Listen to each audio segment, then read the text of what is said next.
When I was new, really I didn't understand very well. But the more I understand Father Al's teaching and to serve the poor with joy, to serve the poorest of the poor, and then living poor with them. I like the teaching of service of Father Al. He put as our model is a good Samaritan. In December 1957, a man traveled to post-war Korea to create a life as a newly ordained parish priest. He arrived from the United States with the modest ambition of living a life of poverty while serving the poor. He became a visionary leader who would create a network of schools and hospitals around the world. He was a fighter who squared off with gangsters while obeying one overriding mandate: save souls. This is the story of Father Al Schwartz and his unfinished symphony.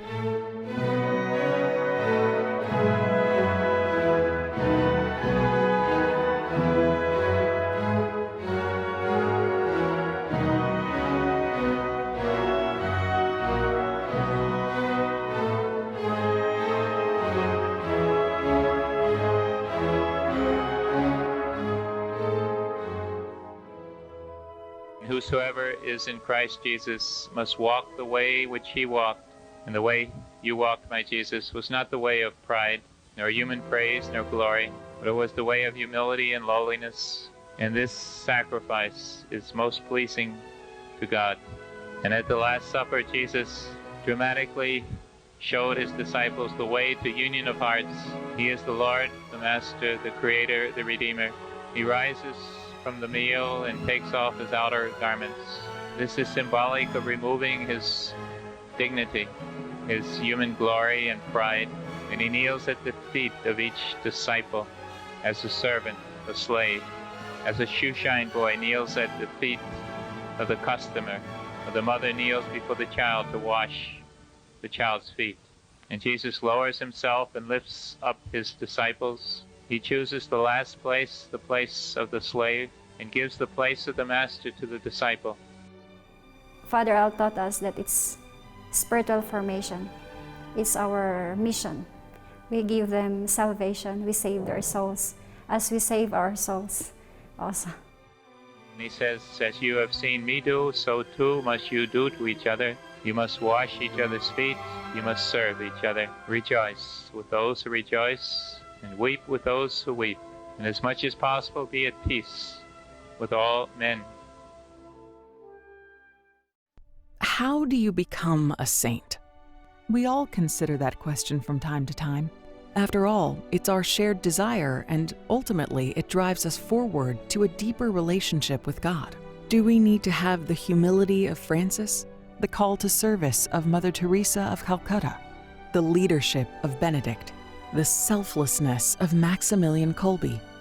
When we ask the saints, what do they say? Saint Francis de Sales said, "All the science of the saints is included in these two things, to do and to suffer.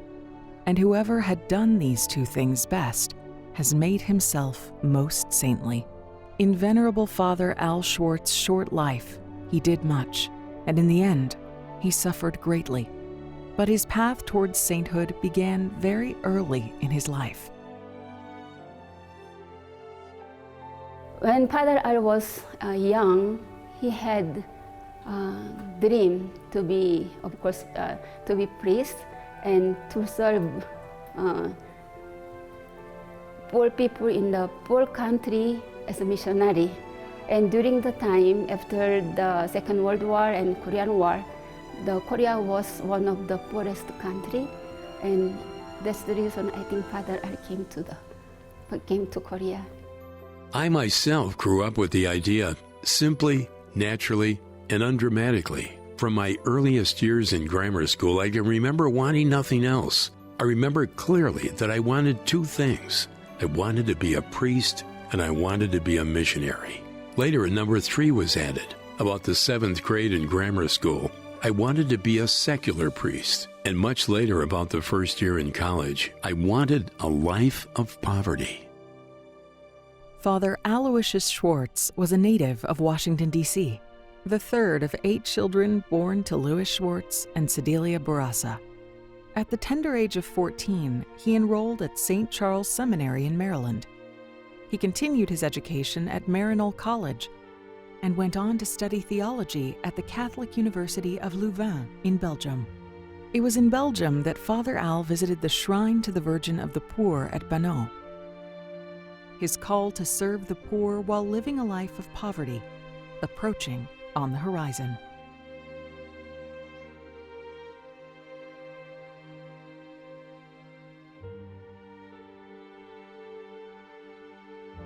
After ordination to the priesthood, I was assigned to Busan, Korea. As an American priest destined to work in Korea, I could see no advantage in remaining attached to the Society of Auxiliaries of the Missions, which is primarily a Belgian society. So in the course of time, juridical lines were broken, and I became permanently incarnated in Busan, where I'm writing these lines now. This lone wolf approach to the missions has its obvious advantages and disadvantages. Personally, I like it. In Korea, Father Al found a country ravaged by war. The streets were teeming with orphans and women trying to scrape out a life from the ruins of the Korean conflict. The sidewalks were crowded with people and the streets were noisy with the unrelenting honking of taxi horns. I noticed a young boy coming toward me with a little girl tied to his back with wide swaths of cloth. The little girl's hair was matted and patches had fallen out. The boy's clothes were ragged and dirty. What caught my attention, however, was the expression on the boy's face, an expression which contained all the unself-conscious, uncomplaining, unquestioning sorrow and grief of the world. The rag picker's day begins at dawn. He rises and slips a wicker basket onto his back and starts the rounds of Busan's streets and alleys, picking up scraps of paper, cardboard, and rags. By midday, there is not a trash heap in the entire city, which has escaped the rag picker's prodding tongs. In the afternoon, the rag picker returns home with his day's loot on his back. He empties the basket and sorts the contents. The damp paper is spread in the sun to dry. The rags are tied into bundles. After it's dry, he sells it to a cardboard manufacturer. On an average day, a rag picker earns about 40 won, about 4 cents, which is enough or almost enough to purchase one meal's supply of rice. After about 1 year of service in Korea, Father Al contracted hepatitis and was sent home to the United States for treatment. Armed with his stories of the poverty and degradation, and carrying with him photographs as testament, he began telling his story to anyone who would listen. In a matter of months, Bishop Choi from Korea would join Father Al in the U.S., and they would commence a coast-to-coast tour, sharing their stories and raising funds for the Diocese of Busan. Father Al called this tour the begging circuit. Father Al accepted the invitation to dinner. I said, I want to set the table in the dining room and make everything fancy. And the answer came back, no. He wants to have dinner at your kitchen table with your children. And we said, fine, that's wonderful, we'll do that. And I can even remember what I served for dinner. I was frantically planning because this was certainly a huge man that was bigger than I could ever imagine. And the night came and the doorbell rang and we opened the door and there stood Father Al Schwartz, about 5 feet 7 inches tall, 100 pounds soaking wet. I'm Al Schwartz, it's nice to meet you, he said. And the evening was off and running. We had a wonderful time. Yeah. The children were totally captivated by his stories. They didn't want to be excused from the table, which for young people is very unusual. They came into the family room and the 3 of them sat at his feet, because he had this charisma, or this charism. He talked about his children, his thousands of children, and our kids couldn't imagine thousands of children. Nor could we. No, we really couldn't. I mean, what do you mean you're taking care of thousands of children? We had 3 children. We thought that was a full plate. Right. And he talked about Korea, and he talked about where the children were when he started the program. And of course, they were in the sewers and on the streets, and every place you can imagine. A lot of them were homeless, a lot of them were parentless. And every time the police picked up any children, they brought them to Father Al. And when we visited Korea in 1988 for the first time, I wouldn't leave home because we had kids at home. When they all got in college, we got on an airplane and we went to Korea. And I couldn't imagine the children either. I just couldn't. They're phenomenal.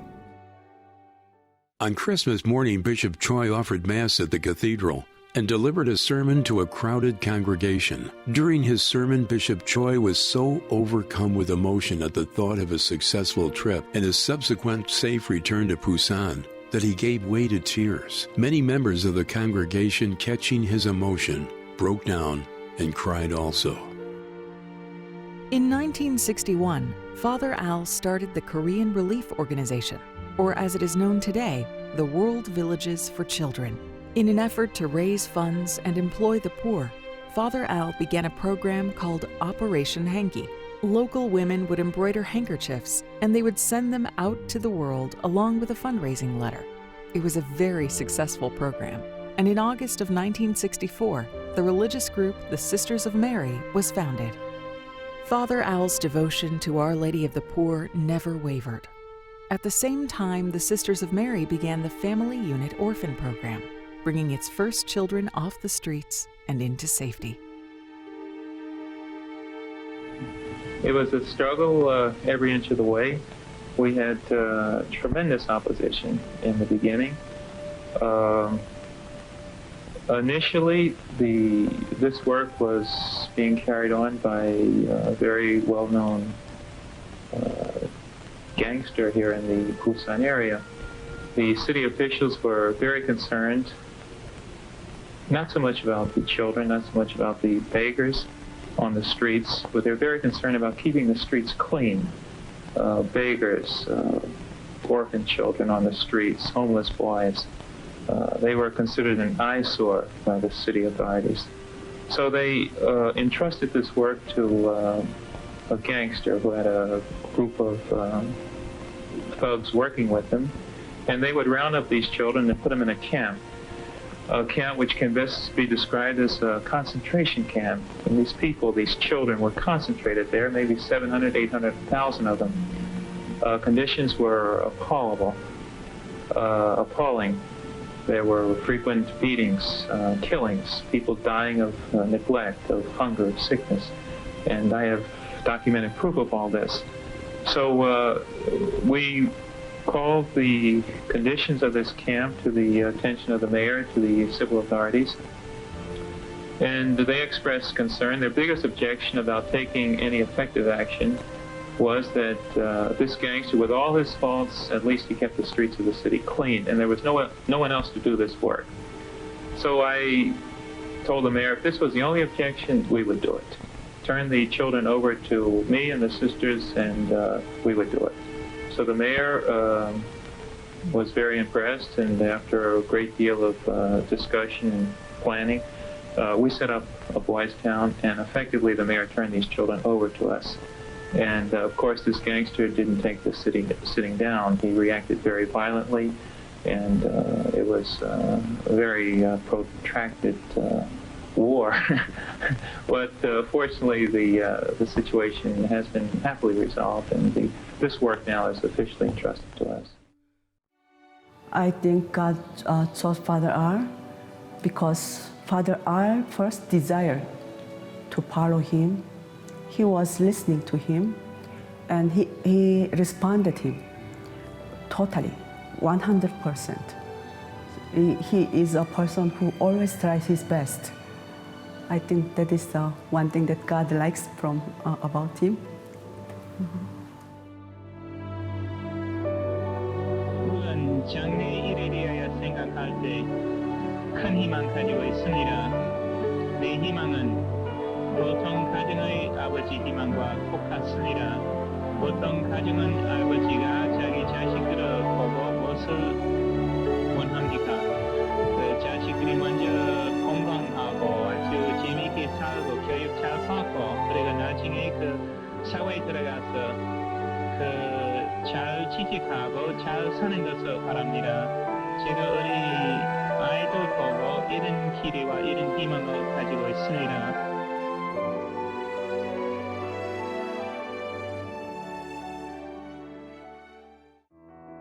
Coming up, Father Al expands the reach of the World Villages for Children and is confronted by his biggest challenge.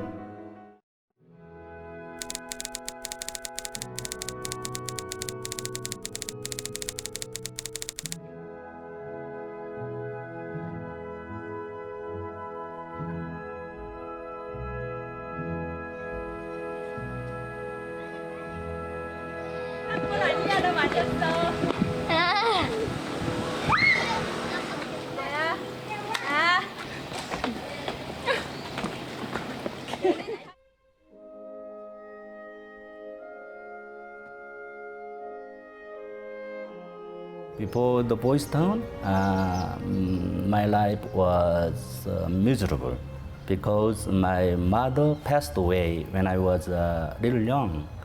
But my father took me to the orphanage, so I stayed there before meeting the Father R. You can imagine how it's the life. It was very poor and no clothes, no education. Father R gave me all of the education and the school life and so everything. To come directly to Busan, to Korea, and actually see the reality, the flesh and blood reality. And when you're confronted with a child who's sick and tubercular, who's homeless, you can't be indifferent. You have to help this individual on a one-to-one, on a person-to-person basis. I saw the pamphlet about the Sisters of Mary and introducing the apostolate, serving the poor children, and especially in Korea at that time, many orphans in boys' town and girls' town. So I was interested to serve.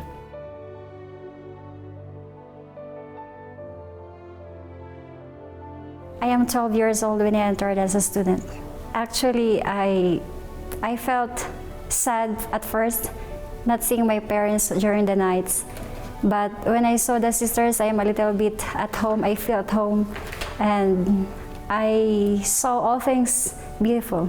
They're still very homesick. They miss their families a lot. Well, it's such a huge transition for the children that the first month that the children are there, the sisters don't want you around because it's difficult for the children. The vast majority of them have never slept in a bed. This is that first experience, sleeping in a bed. Never used a bathroom. The vast majority have never used a bathroom. They've never been in a shower. Yeah. When they see the shower, they squeal with delight. They really do. Of that water coming out. Coming from difficult family situations to the sisters can be a challenge for new students.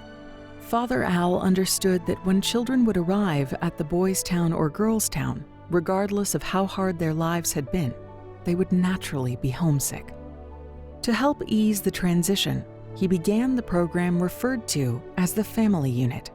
Each Sister of Mary would take a small number of children under her wing and would act as a mother to them individually. She would counsel them through the rough times and delight with them at their accomplishments. Yes, usually our girls, our boys, they are living united with the family, but there are families, they are not united, and their poverty is different. Not only lack of the materials, but then environmental situation.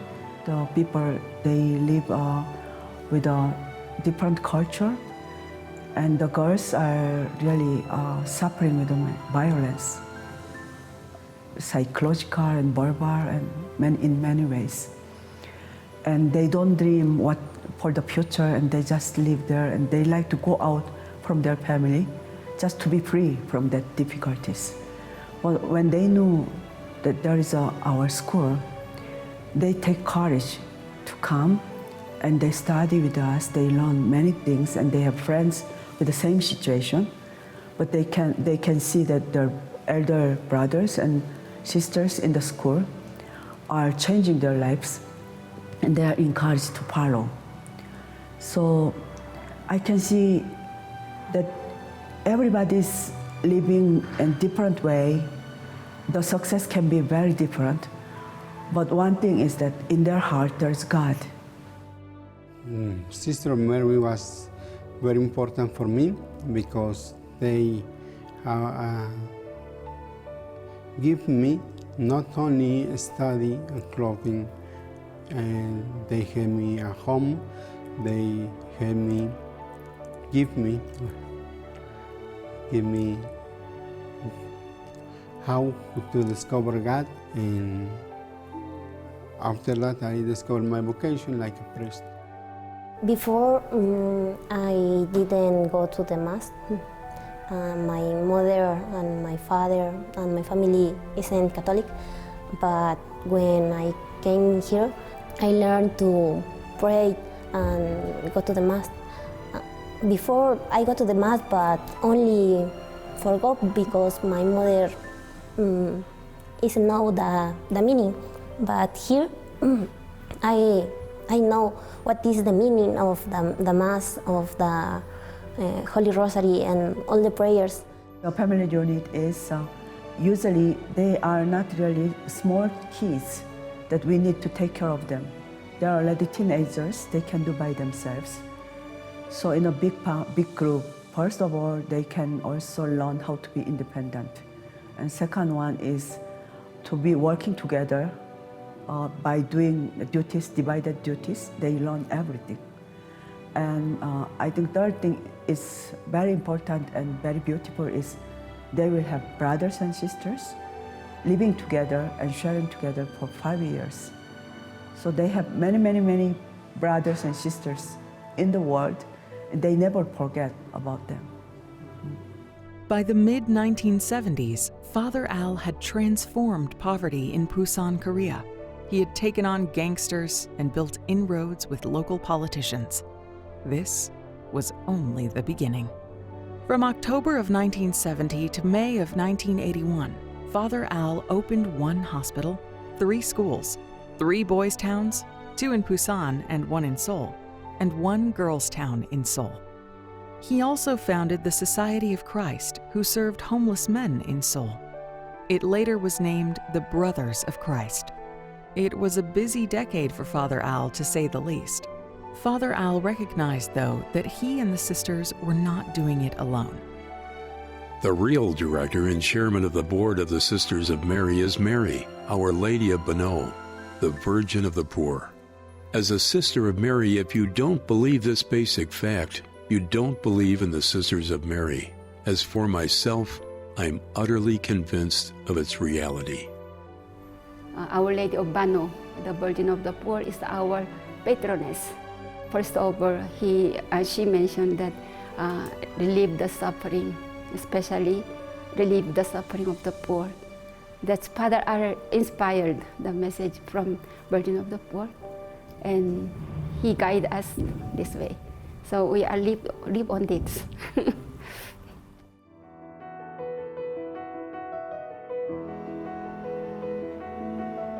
After Korea, the next country was Philippines, and actually Father R started young like kinder children, but then later he changed the school into secondary school.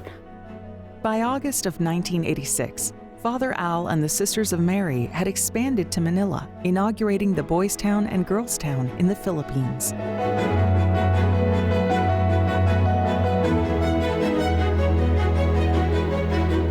I don't want to be overly long here, but I think the parable of the Good Samaritan is a beautiful example.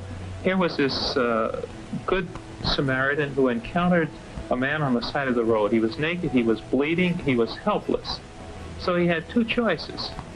One, he felt sorry for the man. He went to him, he dressed his wounds, he took him to a hotel, he took care of him. He did something on an individual basis. He didn't resolve the problem. The problem was this band of gangsters who continued to do this type of thing. He could have left the man lying on the road, he could have left him there bleeding to death and dying, and went to contact the mayor, the city officials. He said, let's organize a campaign to get rid of these gangsters. But you have to do both. Mm-hmm. And immediately he went to the man, he did something for the man, and at the same time, I think, he's influencing the institution, the structure. I'm grateful because I am survived because I have learned without a prayer I cannot work well. My result, the result of my work cannot be good. I'm totally convinced. That's the teaching of our founder too. So in my age, with my responsibility, I am really trying to pray hard. I'm dedicating my time as much as possible to pray. And I think that is a source of source of the success or source of the survival that I have. Every day, no day has no problem. Always there is problem and difficulties, but always there is a happiness and satisfactory, and joy and happiness. So I'm totally convinced that I have to pray well. I have to spend time with God. Usually these days I spend 5 hours a day to pray. I'm running to go to chapel to pray more because I know there is a secret. I feel about the sisters, I feel a lot of gratitude. I feel like you just try to figure that they were my moms. They were my moms, and when I stay here, so they give us love, they give us care, they try to show us the way. Every day when we're going to bed, usually, personally, when I go to bed, I always have peace. I always have joy. It's all. Yeah, it's the great reward that we always have daily. It's the peace and it's fulfillment every day, God's will for us. 솔직히 말하면 두 가지 소감을 가지고 있습니다. 물론 대단히 기뻐하고 대단히 고맙게 생각합니다. 기뻐하면서도 당황하기도 합니다. 가톨릭 신부로서 이렇게 생각합니다. 하느님을 사랑하는 것과 이웃 사람을 사랑하는 것은 똑같다고 생각합니다. 그리고 눈이 보이지 않는 하느님을 섬기고 사랑하려고 한다면 제일 먼저 눈이 보이는 불쌍한 사람을 사랑하고 봉사하고 도와줘야만 된다고 생각합니다. 그리고 다른 말로 말해서 하나님을 섬기는 동기로 이런 사업을 시작하여 계속해서 즐거이 합니다.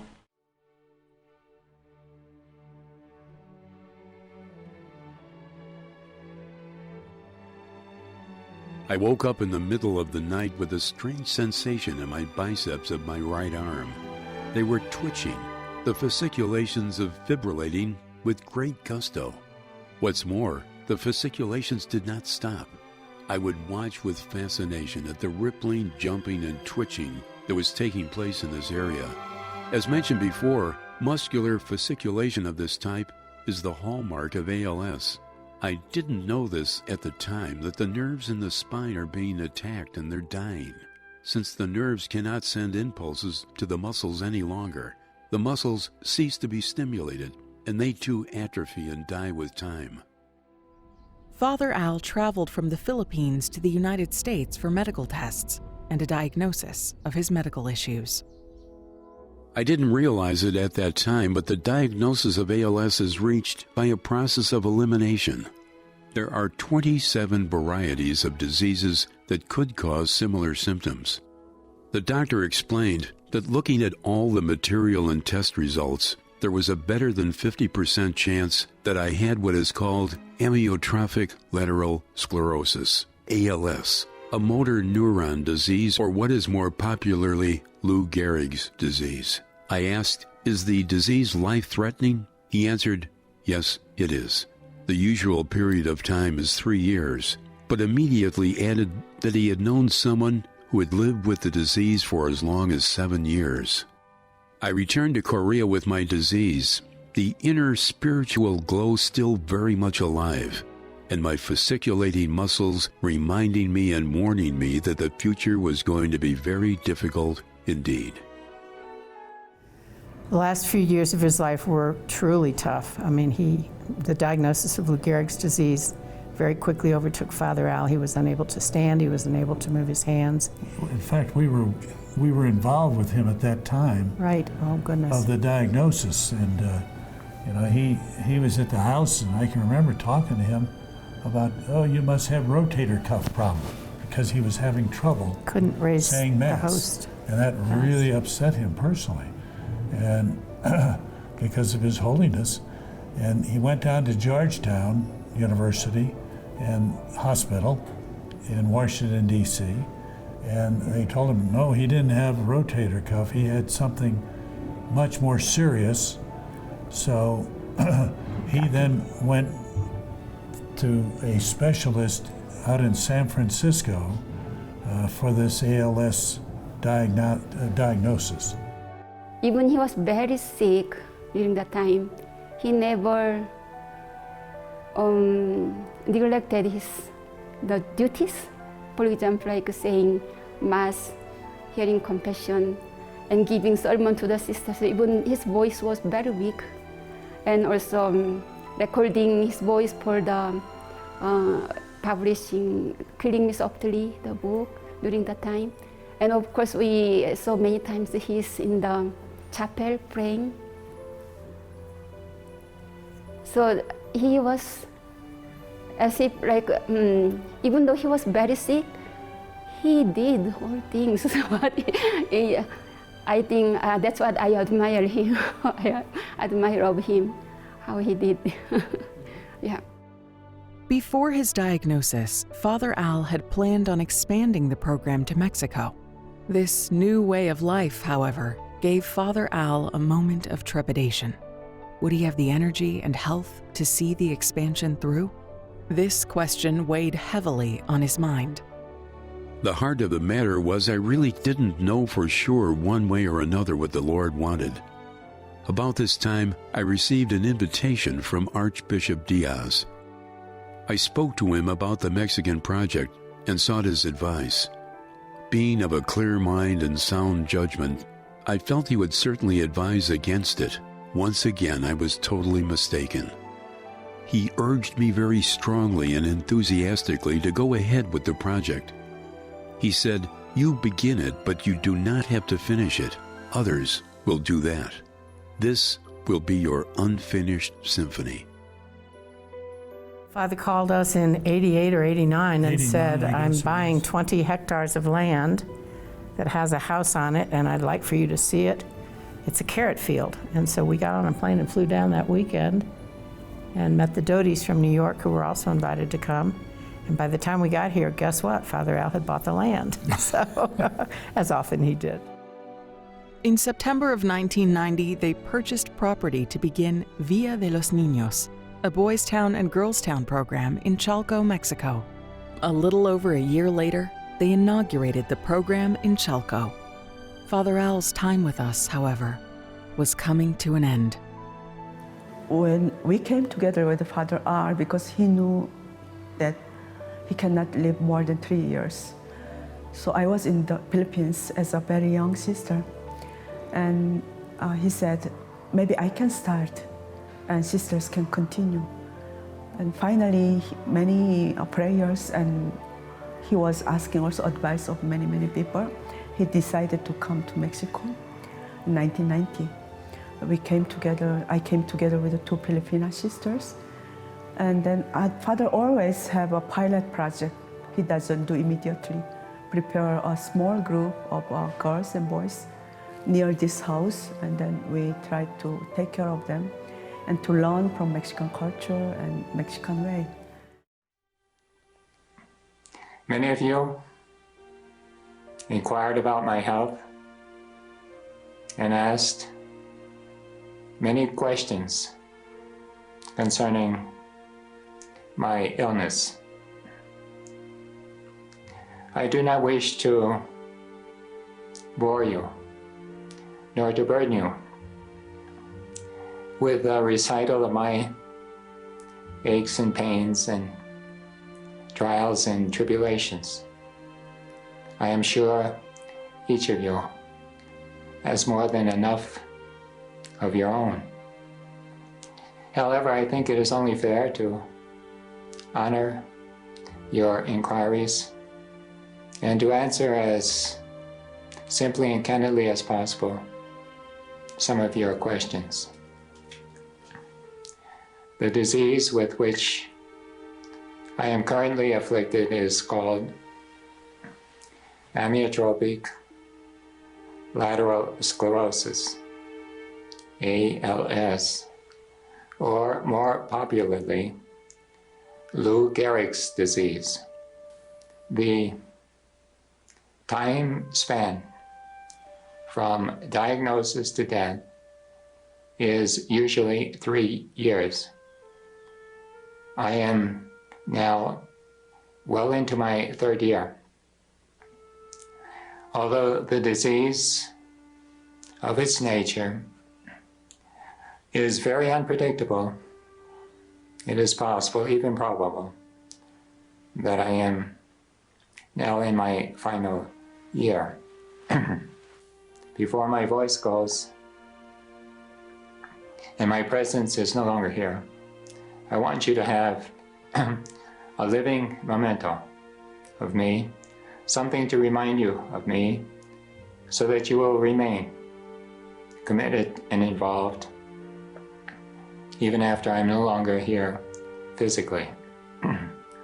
Before contracting this illness, I did a feasibility study of setting up our Boys Town and Girls Town programs here in Mexico, and later, if the Lord so wills it, to other countries in Latin America. After contracting this disease, I went ahead with my plans and began here in Mexico. It has been our policy always to keep a low profile and to work quietly.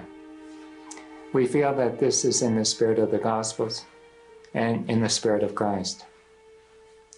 Now, however, I think it is time to modify this policy somewhat.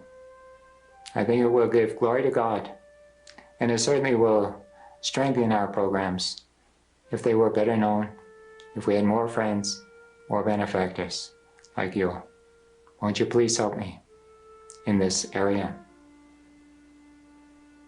I need your spiritual help at this critical juncture in my life. Please pray for me. Pray that God will give me the patience, the courage, and the determination to keep going, and to keep going until the end. Finally and lastly, generous benefactor, devoted supporter, kind friend. As they say here in Mexico, muchas gracias. As they say in Korea, 감사합니다. As they say in the Philippines, salamat po. And as they say in the home country, many, many thanks, and God bless you.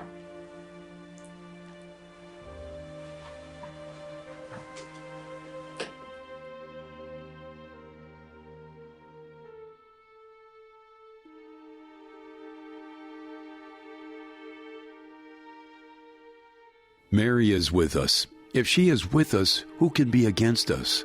So I trust this work to Mary. She will remain as director, chairman of the board, founder, helper, protector, and friend. Cast all your cares upon the Lord, and He will sustain you. So you should entrust all your concerns and cares about the future to Jesus and His Mother Mary. Go forth with confidence, joy, and light-hearted trust.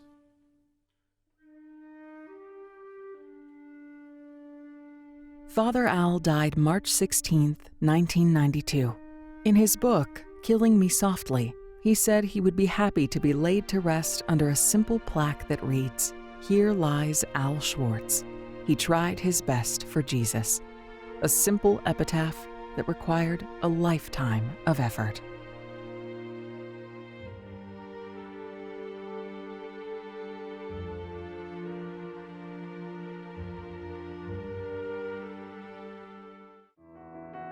Coming up, the Sisters of Mary continue Father Al's unfinished symphony around the world.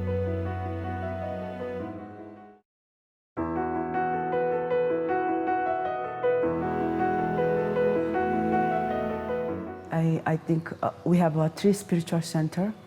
One is in Korea, one is in the Philippines, one is in Mexico now. And in Korea, we believe that Father Al's vocation is as a acted as like seed. It had us just grow slowly but grow well. And then his flower time was in the Philippines. It was the most beautiful time that Father experienced because many children he could help, many donations came in. Then at the end he got sickness. He chose Mexico, he chose America. He came back after 33 years to America, where he went out, no? So, but with suffering and difficulty. Then his experience and his witness to us encourage us to go ahead, always. That is, so this spiritual center shows the suffering and difficulty of Father R, but that always should be part of our life in order to reach the resurrection. So I think this is this place is like conclusion of his life. Although he said this is his unfinished symphony, and we will continue his symphony together. Every day during our rosary time at 7 o'clock, we usually prayed his prayer at the end of our prayer. And during the Mass, we have Mass. The sisters, we have daily Mass, but with the girls, we have twice a week we have Mass with them. And at the end of our Mass, we usually pray his prayer. And the girls also, they have personal devotion to Father Al. Every day they will go to the statue of Father Al. They want to embrace him physically, it's there. But spiritually, Father Al is also present in us, each one of us. Our motto says, serve the Lord with joy, and we put there always. Not only serve the Lord with joy, but then always. So since our motto is like that, and also it's joyful because service is itself rewards. So we have full of joy.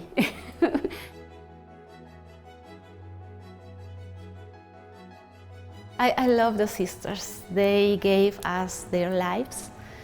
I don't know, they were like mothers. Well, they were my mothers. And I learned everything from them. I really love them. Thank you so much, sisters. And they are like a mother for us.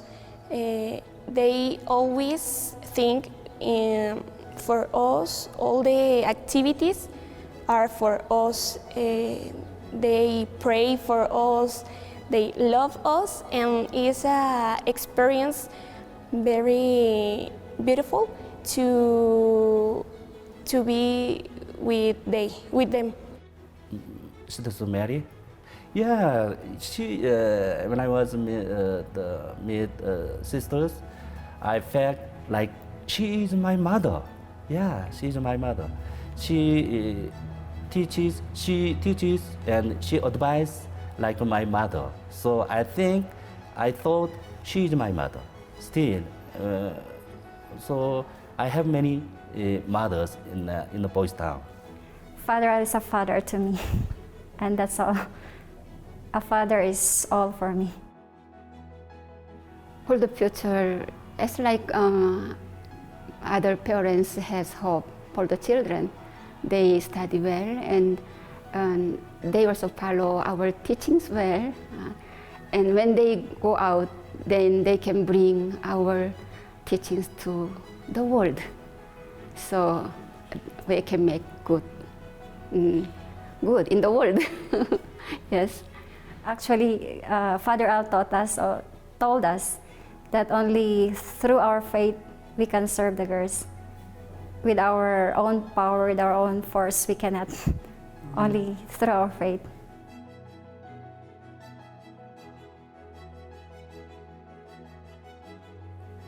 Consider all the our donors and benefactors are our part of our family, and that's what also I said. Our benefactors, they cannot do like sisters. They cannot come to serve directly, but we cannot do also our benefactors. So always I consider we are working together for the goodness things, and also that's we are serving God together. For those who helped and have been helping the Sisters of Mary since the beginning, I would like to thank all of you, because without you, I wouldn't be here. many people wouldn't have the chance for a better life. And I hope you continue helping the sisters. They're doing a great work, not for themselves, but for many, many people. Yeah, to those who contribute and help us, all of these kids and all of these big families, I really appreciate it. And yeah, literally they changed it a lot, to change the life of the people who may have never chance, opportunity, and it's kind of the totally new and different level of the life they never imagined, and they never have a chance to experience all of this kind of stuff without their help. To all the people that help us with the money and with the prayer, with another things that they give us, I am going to tell them, thank you. Thank you because you changed our life. Thank you because we never imagined the things that we can achieve. You can achieve whatever you want. And for that people that help us each day and each year and all the time, I am going to tell you thank you. Thank you for all the girls that are here. And to the donors, I can say that you can find the best community, best sisters who spend their money very, very well. We try our best to give everything to the poor with the quality, with the love, especially with the love of God. So many times somebody comes up to you with an idea and they say, look, let's get together some money to do this. And maybe this will work. This will do a good thing. Let's get together. Let's pool our resources and try this. Well, you can pool your resources, but you don't have to try it. You don't have to experiment at Chalco, at Girlstown. It works.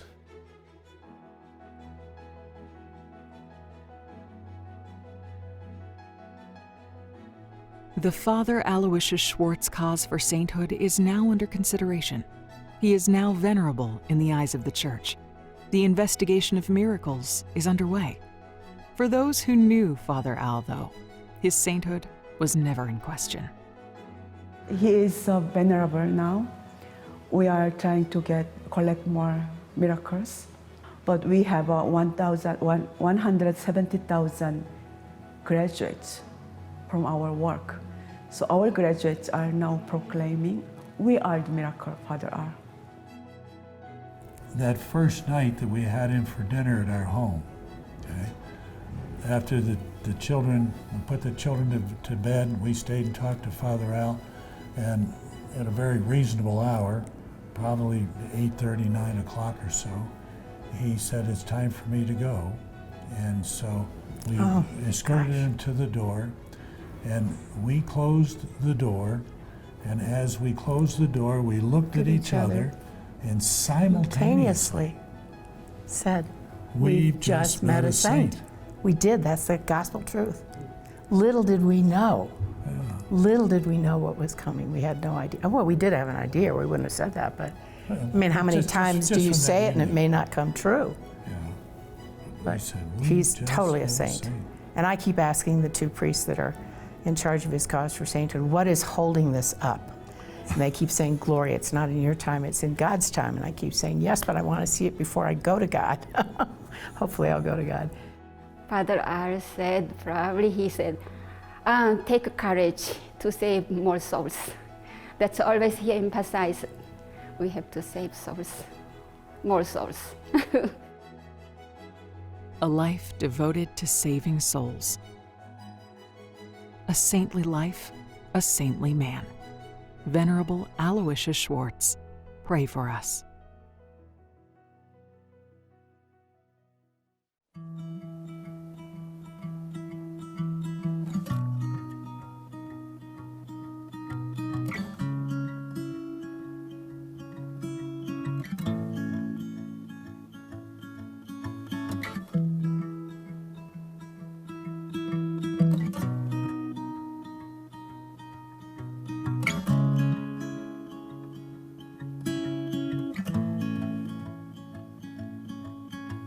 the sea, it beckons to me in every wave and in the breeze, in every tide and changing light, you call to me.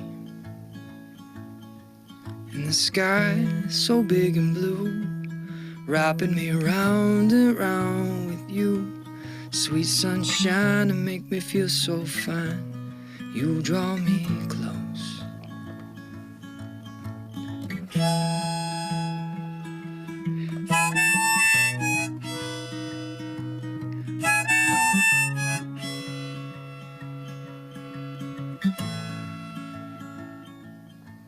And the birds, so sweet and pure, singing their songs without a care in the world, remind me all will be well, yeah.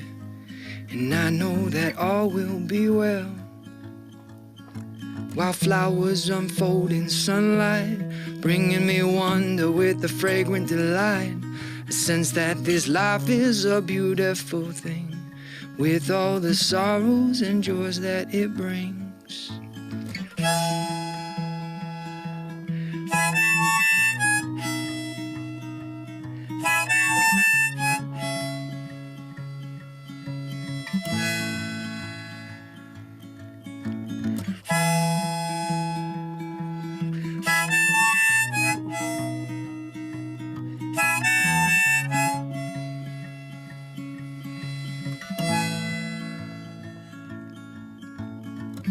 Come to me in simplicity, show me who I am and whom I'm made to be. Sweet simplicity, let it be, yeah. With purity now I see how you come to me in simplicity, show me who I am and whom I'm made to be. Sweet simplicity, let it be. With purity now I see, yeah.